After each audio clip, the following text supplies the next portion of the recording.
Catchphrases are just really familiar phrases. They're just phrases you hear a lot or are pretty well known, or you hear it and you're like, oh man, that rings a bell, or that I attribute that to a person. That's what catchphrases really are. But the question is, do we always know what these really mean or where they came from? Or are they just something that got ingrained to us as we were growing up or as we heard them? Well, I ask all that and I talk about those because today, as we continue on in the Sermon on the Mount, we're going to hear a couple of phrases that I think are kind of biblical catchphrases, that they're phrases people seem to know that they attribute to the Bible, but I don't know that there's always a great understanding of what they really mean or what they're really about. So that's what we're going to look at today. And the two phrases we'll hear today are eye for an eye and turn the other cheek. Now, who here has heard those phrases, right? We've probably heard both those at some point in our lives. But we're going to look at those two as well as some other things that Jesus talks about and really figure out what are these about. So we're going to see what they really mean, what are we supposed to do with them based on what Jesus is teaching.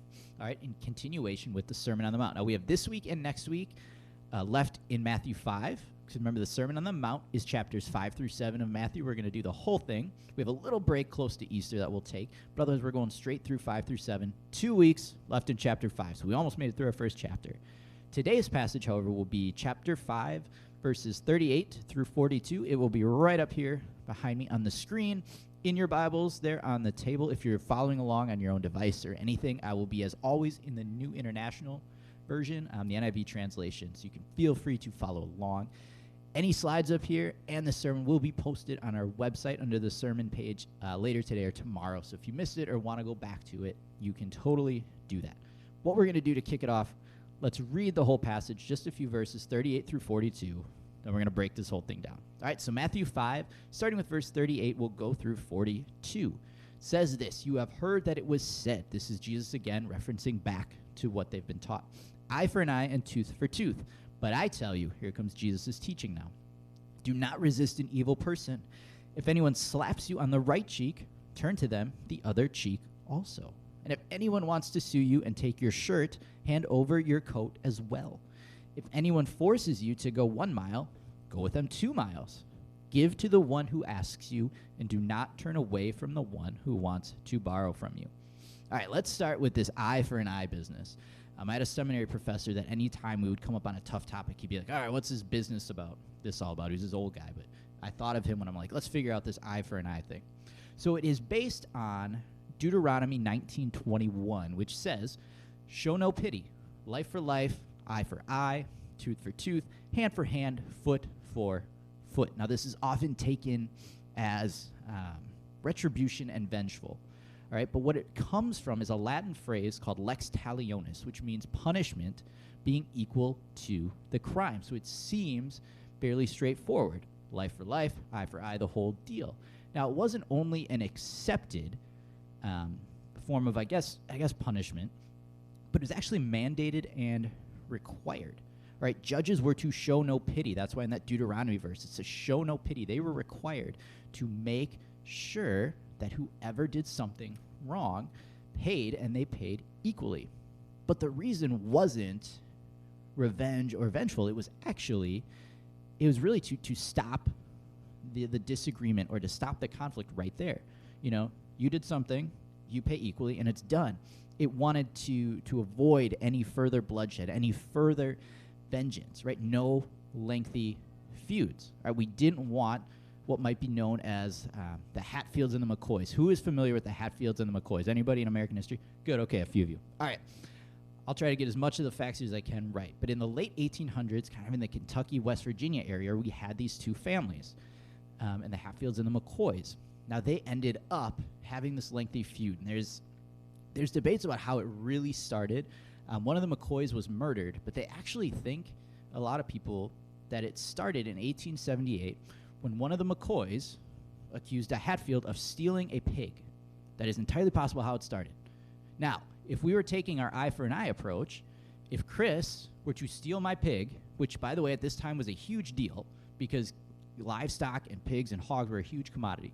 If Chris stole my pig, I would steal his pig. Done. We're over. Well, that's not what happened with the Hatfields and the McCoys. Right, this kept going. There was a trial for this Hatfield, but then he got off on it. There were some issues with the judge and everything, and things just kept spiraling. There was an election in 1882 in which some of the McCoys stabbed one of the Hatfield men after this election. Well, the retaliation, these McCoys were tied to a bush and shot and killed 50 times. 50 shots. So then there's on and off trials. There's bounties on people's heads. There's more killing. And then finally, in 1890, things started to subside, but it is still known as this crazy lengthy feud in American history. 1890, when it potentially started in 1878, 12 years of vengeance and anger and bloodshed. So with the eye for an eye concept, this type of thing is what was supposed to be avoided, right? Long feuds, unnecessary bloodshed and feuds. Right? So it really wasn't this super vengeful concept. It was kind of about retribution, okay? But, because it seems okay, but Jesus calls us to something alternative, all right? Jesus has alternative values. He calls us to alternative values. Jesus calls us to alternative responses, so not this same response. He wants us to live righteous lives. Jesus has alternatives, and that's kind of our main point today, is that Jesus calls us to alternative responses. That's what we're going to keep looking at. We're going to look at 3 alternative responses to what the world might tell us when we're confronted with bad people or evil, when we're confronted with a repayment requirement or a required time, and when we're confronted with people in need. So we're going to see and talk about what the common option might be, or what our default mind or the world might tell us we should do, and then what Jesus' alternative response is, because Jesus calls us to those alternatives. So let's look at that. The alternative number 1, this will be non-resistance. So it's going to be non-resistance, not fighting back. So in these situations, if the default response might be to fight back, Jesus calls us to non-resistance. This comes from Matthew 5:39. He says, "But I tell you, do not resist an evil person. If anyone slaps you on the right cheek, turn to them the other cheek also." So this is that turn the other cheek phrase that so many people know. All right, now it's really about non-resistance, right? But it's an illustration. It's not just physically talking about turning the other cheek, because it's more about if somebody is humiliating you or attacking you personally. Because he says if somebody slaps you on the right cheek, in order for a right-handed person to slap somebody on the right cheek, it's a backhanded slap, which was known as one of the highest forms of humiliation and degradation, more so than the open hand. So to hit him on the right cheek, it was a backhanded slap. And this was this insult, huge insult to the person. But what Jesus is saying, go ahead and just offer up the other cheek.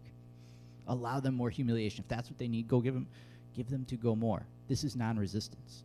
That's what Jesus is teaching. Now, why might he teach this? Well, evil and bad goes away, or it suffers, when there's no resistance to it. It loves resistance. I brought here with me today, I always got to have something to look at, right? My resistance bands, right here, resistance band. We use these for exercise, right? So if I want to work out the arms a little bit, right, I need resistance, and then I feel that in the arm, right? So it's kind of like, okay, somebody's coming at me. They're attacking me personally, and I'm fighting back. Well, there's the resistance. I'm going to fight back even more. Let's create some more resistance. I really feel it, right?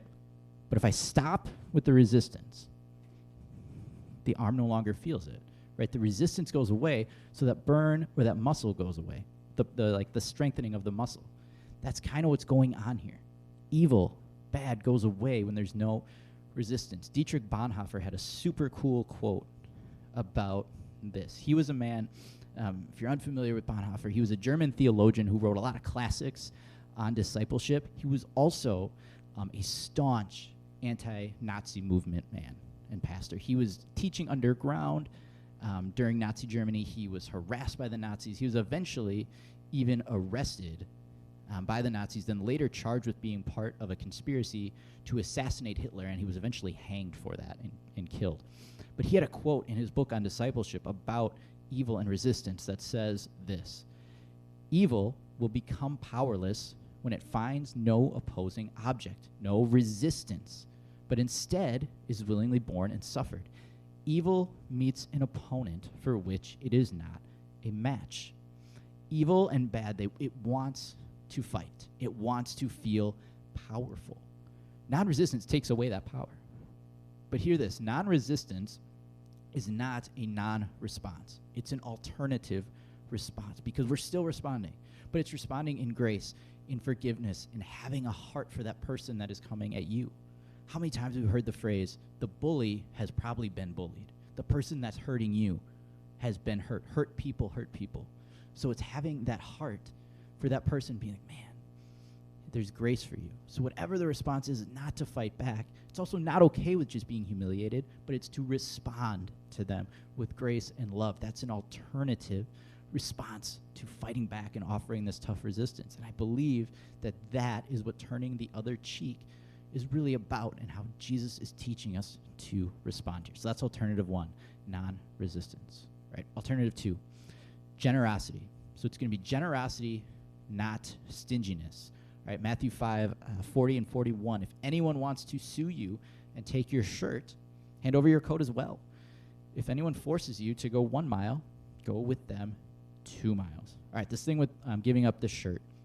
There is a legal right that somebody would have to take your shirt if you owed them, potentially for a repayment of a debt.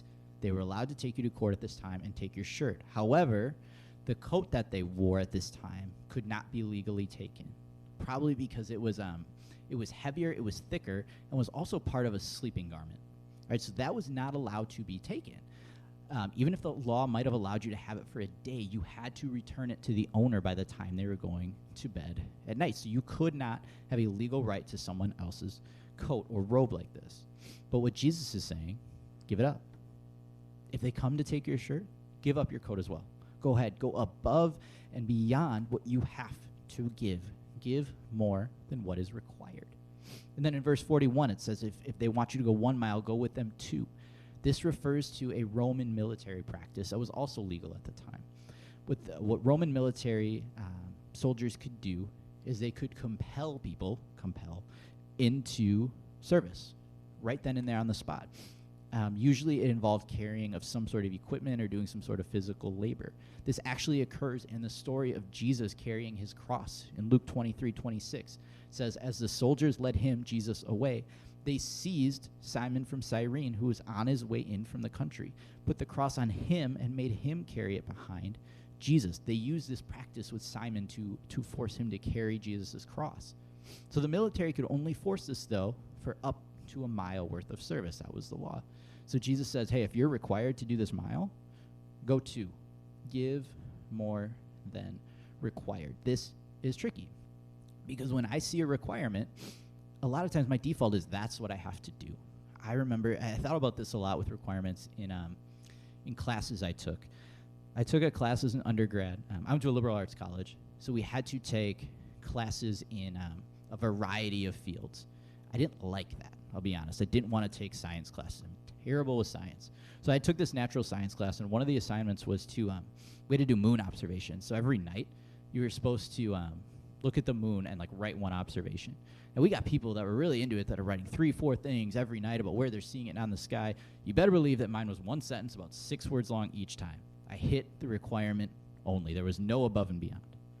Only going to hit the requirement, because that was my default. And I think that's how some of us are, especially with our time. If we're required to give time, maybe you're required to volunteer for something as part of your job or a group you're a part of. But it's like, hey, if I got to volunteer for 2 hours, I'm going to watch the clock 2 hours and then I'm out. Because that time is valuable to us. But what Jesus is saying is go extra. Give more than what's even required of you for a repayment or a commitment or anything. And it's radical and kind of crazy sounding, because many of us don't have a huge abundance of things. Whether it's money, it's stuff, or definitely with our time. We may not feel like we have a huge abundance. But Jesus is saying go above and beyond. So many people are focused on giving only what is owed or what is required. But Jesus calls us to an alternative response, to give generously, to give more than what is required. All right? So Jesus calls us to give generously. That's alternative 2. Alternative 3, our last alternative we're going to see. And we're going to call this concern. And it'll be concern for others. Concern, not ignorance. Matthew 5:42, our last verse of our passage. Give to the one who asks you. Do not turn away from the one who wants to borrow from you. All right, so this is about being asked for things, being asked to borrow or give or lend or help or whatever. Now, in this verse, there is no distinction about who's asking for it, or what is being asked for. Right? This is the family member that needs to borrow. This is a friend that needs help. This is the person on the street that is asking for begging or panhandling. I think we've all probably been in these types of situations where we have seen or been a part of people asking us for something. Now, many times we've probably said yes and helped in some way. But if we're being honest, I know if I'm being honest, I have said no multiple times. And I tried to think about that this week. Why would I say no in these situations? Why do I say no? I don't think they'll pay me back. I don't have the time. I believe they'll misuse whatever I give or not use it well. But when I thought about that, that's a whole bunch of eyes right there. That's concern for me and ignoring the other person, and that's the opposite of what Jesus wants us to respond with. He wants us to have concern for the other people, for the others, right? And we might even be right with our concerns. I don't know what somebody's going to do with something I give. If I give $5 to somebody on the street, I don't know what they're going to do with it. I really don't. But it's not up to us to judge them on that. God will work in their heart in his own way with what they do with that. Right? We don't know what the outcome will be, but God still wants us to show concern. I remember back between my freshman and sophomore years of my undergrad, I was in school here in Madison, and I did some ministry at Peace Park downtown. If any of you are familiar with Peace Park on State Street, it was very different back then. It's been kind of redone and done up a little nicer now. Back then it was different, and a lot of the homeless people hung out there. So we went down there and we would meet some of them, talk to them. We participated in a Tuesday night meal for them. And I remember one time I was down there with another guy that was here helping out, and we met this guy, and we had a really great first interaction with him. You know, we just talked to him about his life and everything that was going on. We started talking to him about Jesus and faith, and he was actually seemed really open to it. And I'm probably, honestly, a naive 19-year-old thinking this is going fantastic, right? And he's like, yeah, I'll totally come to church if you guys come and give me a ride on Sunday. And at the end of the conversation, he asked for a little bit of money, and we did. We gave him a little bit.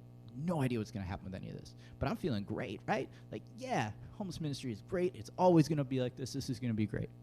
Well, we go down on Sunday to pick him up, take him to church, and we found him. He was there. He was passed out on a bench, drunk. And I remember feeling like, man, like this guy said he was going to go to church with us. What's the deal here? We gave him time. We gave him money. We were with him. We cared about him. What is going on here? So we went back to church. I felt a little beat up. But I was like, all right, it's okay. We went back down to Peace Park again another week, and we saw this guy again. He wanted nothing to do with us. He came and asked for more money, and we said, man, we don't have any more that we can give to you. And he gave us this look that spoke volumes to what he was really thinking, and then just turned around and stormed off. And man, I walked away from that experience, those kind of different experiences, feeling just burned, feeling like I didn't do it right. I was jaded. Maybe not ever want to do this type of thing again. Did I do it wrong? Was I even supposed to do it? But as I was processing that, even thinking about this week, you know, I got to realize God doesn't judge the outcome of our concern for someone. He looks at our concerned heart. He doesn't look at us based on what that other person does. So in that situation, God is looking at my heart and the heart of this guy I was with, that we showed concern for the other person. He doesn't judge us based on what this other guy did. He's working in this other guy's heart in his own way. All right, God looks at the fact that our heart was focused on the needs of the other person, and that we wanted to show love, to show kindness, to show compassion. All right, many people might think you just take care of yourself. Just think about you. Don't worry about anybody else. And now Jesus isn't saying neglect yourself, but he's talking about an alternative to just focusing on yourself and showing concern for others. Yes, there are times in your lives where we have to be sure to take care of ourselves, but Jesus is saying don't ignore the people around you. Have genuine concern for the people that you see every day in your life, for the people that you encounter once, and respond with help in any way that you can. That's that alternative of having concern for somebody else and not ignoring what's going on around us. So we're going to have times in our lives, unfortunately, when people come at us and attack us in humiliating ways. They attack us personally with words or something else. We're going to have times when we're required to give to someone or to something. We have to do that. And there's going to be times when there are people in need that we see that need some concern for them. Now, people around us, society, social media, the world, whoever, may try to tell you how to respond. We may have a default response in our heads, but I would encourage all of us to look at these alternatives of what Jesus is teaching, to respond in that way. Respond with these alternatives. Respond how Jesus would. Live out these alternatives and live how Jesus would want us to live alternatively. Let's pray. God, again, we thank you for this teaching from Jesus, God, what he has to say and how we can use it. God, that he teaches just a different way, God. Just alternative values to what we may be told by others. God, just this way that he wants us to live. God, to respond to people with grace and forgiveness. God, to respond to people with generosity, to give to people with generosity, to give our time when we're required to give, God, to give more. Give above and beyond when we can. God, to show concern. God, to have your eyes for the people in our lives, to have your eyes for the people that we walk by every day, to see them, God, how you see them. God, I pray that we would all be able to respond in those ways, to really take stock of our interactions, God, and see how we can respond in a way that you would have us respond, God, to show grace, to show forgiveness, to show generosity, to show concern, God. So I pray that you would put that on our minds, on our hearts this week, that we would just find even just one interaction, God, where we can show that to somebody, where we can show somebody, God, who you are. We thank you for this teaching again, God. In your name, amen.